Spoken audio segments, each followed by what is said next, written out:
ఓం గం గణపతియే నమ. ఓం శ్రీమాత్రే నమ. నా ఈ త్రిప్లస్ యాస్ట్రో ఛానల్ చూస్తున్న వీక్షకులందరికీ నా హృదయపూర్వక ధన్యవాదాలు. ఈ వీడియోలో మనం 2025 సంవత్సరం విశాఖ నక్షత్రం వాళ్ళకి ఏ విధంగా ఉండబోతోంది అనేది విపులంగా తెలుసుకునే ప్రయత్నం చేద్దాం.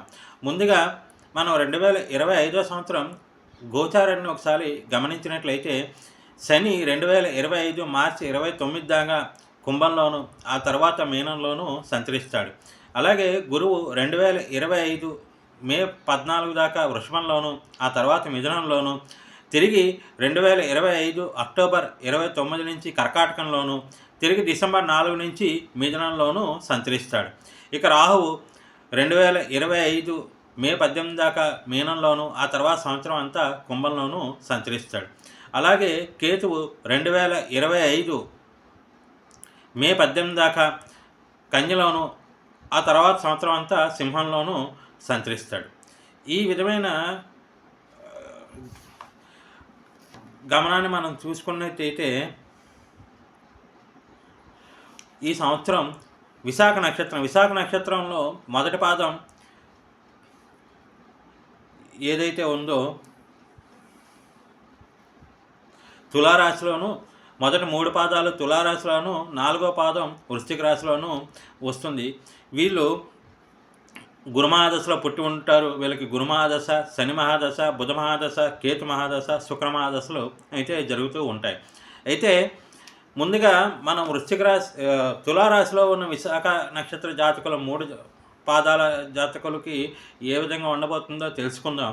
ముందుగా ఎవరైతే విద్యార్థులు ఉన్నారో, సాధారణంగా విద్యాభ్యాసం వాళ్ళకి గురుమహాదశ, ఈ 3 పాదాల వారికి గురుమహాదశ శని మహాదశలో జరుగుతూ ఉంటుంది. ఎవరికైతే గురుమహాదశ శని మహాదశలో జరుగుతుందో వీళ్ళకి ప్రథమార్థం అంత అనుకూలంగా కనిపించడం లేదు. ద్వితీయార్థం యోగదాయకంగా ఉంటుంది. ముఖ్యంగా మే తర్వాత నుంచి వీళ్ళకి చాలా యోగదాయకంగా ఉంటుంది. ప్రథమార్థంలో కొంచెం ఫలితాలు అనేవి ఆశాజనకంగా కనిపించడం లేదు. కాబట్టి కొంచెం ఎక్కువ కష్టపడవలసిందిగా సూచన. ఎక్కువగా ఎక్కడ అలసత్వం వహించకుండా కష్టపడినట్లయితే మీకు మంచి ఫలితాలు కలిగే అవకాశం ఉన్నాయి. అలసత్వం వహిస్తే మటుకు నిరాశ తప్పదు. ద్వితీయార్థం మటుకు చాలా విద్యార్థులకి యోగదాయకంగా ఉంటుంది. అన్ని రకాల పోటీ పరీక్షల్లో ఆశించిన ఫలితాలు అయితే కనిపిస్తున్నాయి. అలాగే విదేశీ అవకాశాలు కూడా కనపడుతున్నాయి. ఇక ఉద్యోగస్తులు ఎవరైతే శని మహాదశ, బుధ మహాదశ నడుస్తున్న ఉద్యోగస్తులు ఎవరైతే ఉన్నారో, ప్రభుత్వ ఉద్యోగులు కానీ ప్రైవేటు ఉద్యోగులు కానీ, వీళ్ళకి మార్చి 29 దాకా అంత అనుకూలంగా లేదు. మార్చి 29 దాకా చాలా జాగ్రత్తగా ఉండవలసిన సమయం. అనుకోని చిక్కులు వచ్చే అవకాశం అయితే ఉన్నది. మార్చి 29 దాకా తర్వాత నుంచి క్రమంగా పరిస్థితులు అనుకూలిస్తాయి. ముఖ్యంగా మే తర్వాత నుంచి వీళ్ళకి యోగదాయకంగా ఉంటుంది. ఇక అవివాహితులకి ఈ సంవత్సరం అంతగా వివాహ యోగాలు కనిపించటం లేదు. ఒకవేళ మీ వ్యక్తిగత జాతకంలో కానీ వివాహ యోగం బలంగా ఉంటే అక్టోబరు నుంచి డిసెంబర్ మధ్యన వివాహం కలిగే సూచనలు అయితే కనబడుతున్నాయి. అది మీ వ్యక్తిగత జాతకంలో బలంగా ఉంటేనే. లేకపోతే ఈ సంవత్సరం అవివాహితులకైతే గోచారం అనేది అంతగా అనుకూలంగా లేదు. ఇక ఎవరైతే మహిళలు ఉన్నారో, ముఖ్యంగా ఈ మహిళలకి మొదటి 3 నెలలు విశాఖ నక్షత్రంలో పుట్టిన 3 పాదాల్లో పుట్టిన మహిళలు ఎవరైతే ఉన్నారో మొదటి 3 నెలలు ఆరోగ్యపరంగా చాలా జాగ్రత్తలు తీసుకోవాల్సి ఉంటుంది. కొంచెం ముఖ్యంగా మార్చి నెలలో వీళ్ళకి ఆరోగ్యపరమైన చిక్కులు ఎక్కువయ్యే అవకాశాలు ఉన్నాయి. అలాగే మగవారికి కూడా ఎవరైతే దీర్ఘకాలిక రోగాలున్నో, ముఖ్యంగా హృదయ సంబంధమైన రోగాలు ఎవరికైతే ఉన్నాయో వీళ్ళు కొంచెం మార్చి నెలలో జాగ్రత్తగా ఉండవలసిందిగా సూచన. ఎందుకంటే మార్చిలో ఏదైతే షష్టగ్రహం కూటమి జరుగుతుందో మీనంలోనూ, దానివల్ల వీళ్ళకి కొంచెం ఆరోగ్యపరమైన చిక్కులు తలెత్తే అవకాశాలు ఉన్నాయి. కాబట్టి ఈ విశాఖ నక్షత్ర జాతకులు తగు జాగ్రత్త తీసుకోవాల్సిందిగా సూచన. వీళ్ళు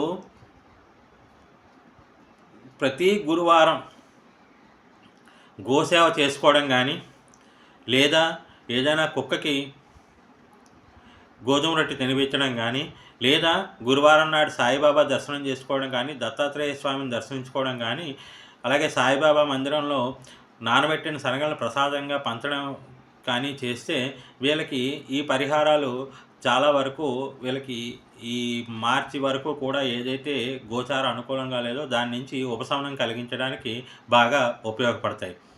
ఇక ఎవరైతే వృశ్చిక లగ్న రాశిలో పుట్టిన విశాఖ 4వ నక్షత్ర పాదం జాతకులు ఉన్నారో వాళ్ళకి ప్రథమార్థం కంటే కూడా ద్వితీయార్థం చాలా యోగదాయకంగా ఉంటుంది. విద్యార్థులైతేనేమే కానీ, ఉద్యోగస్తులైతేనేమే కానీ, అలాగే మహిళలు అయితేనే కానీ అందరికీ కూడా విశాఖ మొదటి 3 పాదాల వారి కంటే కూడా ఈ విశాఖ 4వ పాదం వారికి ఈ సంవత్సరం యోగదాయకంగా ఉంటుంది. మరీ ముఖ్యంగా ఎవరికైతే గురుమహాదశ జరుగుతుందో వీళ్ళకి మొదటి 6 నెలలు బాగుంటుంది. ద్వితీయార్థం గురుబలం తగ్గినా కానీ శనిబలం పెరగడం వల్ల కొంచెం వీళ్ళకి నార్మల్గానే ఉంటుంది. అంతగా యోగదాయకంగా ఉండదు, అంతగా అలాగని నిరాశాజనకంగా కూడా ఉండదు. కానీ మొదటి 6 నెలలు మే దాకా కూడా వీళ్ళకి చాలా యోగదాయకంగానే ఉంటుంది. ఇక ఎవరికైతే బుధమహాదశ నడుస్తుందో బుధమహాదశ నడుస్తున్న జాతకులు ఎవరైతే ఉన్నారో విశాఖ నక్షత్రంలో వీళ్ళకి ఈ సంవత్సరం చాలా యోగదాయకంగా ఉంటుంది. ఉద్యోగస్తులైనా కానీ, వ్యాపారస్తులైనా కానీ, ముఖ్యంగా వ్యాపారస్తులకి చాలా అనుకూలంగా ఉంటుంది. మార్చి తర్వాత నుంచి వీళ్ళకి పరంగా మంచి అభివృద్ధి అయితే కనపడుతుంది. ఇక ఎవరికైతే శుక్రమహాదశ నడుస్తున్న జాతకులు ఉన్నారో వీళ్ళకి ఈ సంవత్సరం మే దాకా కూడా చాలా యోగదాయకంగా ఉంటుంది. ముఖ్యంగా వీళ్ళకి ఆరోగ్యపరంగా ఏమైనా చిక్కులు ఉంటే అవి తగ్గడానికి చాలా వరకు ఈ సమయం బాగా ఉపయోగపడుతుంది.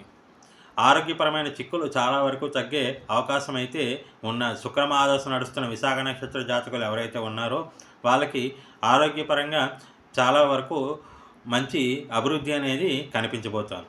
ఇక ద్వితీయార్థం ఎవరైతే శుక్రమహాదశ నడుస్తుందో అన్ని రంగాలు ముఖ్యంగా ఇంట్లో శుభకార్యాలు జరిగే అవకాశాలు ఎక్కువగా ఉన్నాయి. మే 14 నుంచి అక్టోబర్ మధ్యన ఇంట్లో శుభకార్య రీత్యా ఖర్చులు కొంచెం ఎక్కువగా ఉండే అవకాశాలు అయితే కనబడుతున్నాయి. అలాగే ఎవరైతే నిరుద్యోగులు ఉన్నారో నిరుద్యోగులకి ద్వితీయార్థం యోగదాయకంగా ఉండబోతోంది. ఆ ద్వితీయార్థం వీళ్ళకి విశాఖ నక్షత్రం 4 పాదాల వాళ్ళకి కూడా ప్రథమార్థం కంటే ద్వితీయార్థం నిరుద్యోగులకి అవకాశాలు వచ్చే అవకాశం అయితే కనపడుతుంది. ఇక వీళ్ళు మరిన్ని మంచి ఫలితాల కోసం ప్రతి గురువారం సాయిబాబా దర్శనం చేసుకోవడం, సాయిబాబా దేవాలయంలో నానబెట్టిన శనగల్ని ప్రసాదంగా పంచడం, లేదా ప్రతి గురువారం గోసేవ చేసుకోవడం, లేదు ఏదైనా కుక్కకి గోధుమ రొట్టె తినిపించడం చేసుకుంటే వీళ్ళకి మరిన్ని మంచి ఫలితాలు కలిగే అవకాశాలు ఉన్నాయి. ఈ ఛానల్ చూస్తున్న వీక్షకులందరికీ నాదొక చిన్న విన్నపం ఏంటంటే, మీకు నా ఈ ఛానల్ నచ్చినట్లయితే సబ్స్క్రైబ్ చేసుకోండి, లైక్ చేయండి, అలాగే మీకు తెలిసిన నలుగురికి షేర్ చేయండి. ఓం శ్రీమాత్రే నమః.